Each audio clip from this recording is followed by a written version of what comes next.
Pulau Jawa bagian barat secara geologi dibentuk oleh proses tektonik aktif sehingga menyimpan sejumlah patahan atau sesar yang memiliki potensi tinggi memicu bencana gempa bumi. Bagaimana sesar-sesar ini terbentuk, mengapa tersebar begitu banyak di wilayah ini, dan apa resiko nyata yang mengancam masyarakat? Kita lihat bersama. Jawa Barat dikenal sebagai salah satu wilayah dengan aktivitas seismik yang cukup tinggi. Ini terjadi secara geologis karena Jawa Barat berada pada pertemuan 3 lempeng tektonik utama, lempeng Indo-Australia, lempeng Eurasia, dan juga lempeng Indo-Pasifik. Tumbukan antara lempeng-lempeng besar ini mengakibatkan dorongan dan juga tekanan pada kerak bumi, yang kemudian melepaskan energinya melalui sesar ataupun patahan di darat. Ini yang menyebabkan wilayah Jawa Barat berada pada titik di mana dikelilingi oleh sesar-sesar besar yang berpotensi menyebabkan gempa besar di kemudian hari. Di antara sekian banyak sesar yang tersebar di Jawa Barat, beberapa di antaranya telah teridentifikasi dan memiliki riwayat aktivitas yang signifikan.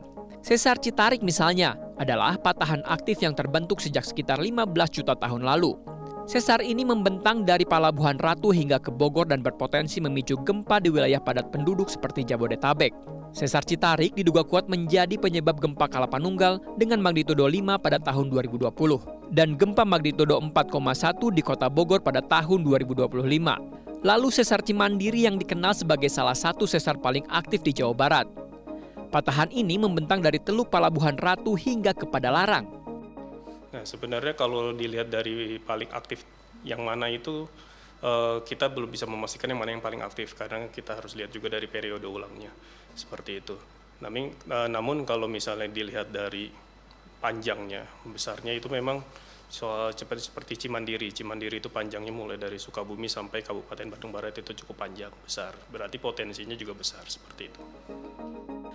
Sementara itu, sesar Baribis yang diduga picu gempa Bekasi pada awal Agustus lalu dengan kekuatan magnitudo 4,9 merupakan bagian dari sesar utara Jawa Barat yang membentang dari wilayah Jakarta hingga Jawa Barat bagian timur. Dan yang kemarin gempa Bekasi itu disebabkan oleh backup thrust Jawa Barat atau sesar naik di utara Jawa Barat ya, mulai dari selatan Jakarta, kemudian Bekasi, Karawang, Purwakarta, Majalengka hingga ke Cirebon. Dulu sesar ini disebut sebagai sesar Baribis, namun ternyata dari penelitian terbaru sesar utara Jawa Barat ini, sesar Baribis itu bagian dari sesar utara Jawa Barat.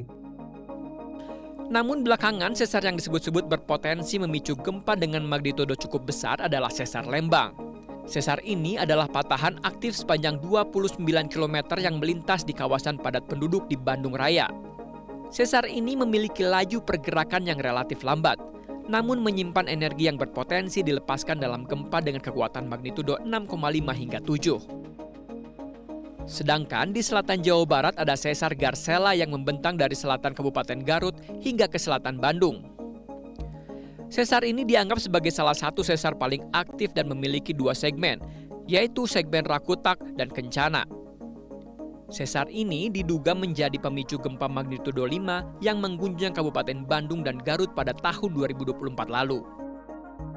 Mengingat tingginya potensi bencana, mitigasi mutlak harus dilakukan. Masyarakat harus mempersiapkan langkah-langkah antisipatif yang terencana. Selain itu, secara individu masyarakat juga harus mengetahui jalur evakuasi dan juga titik kumpul terdekat.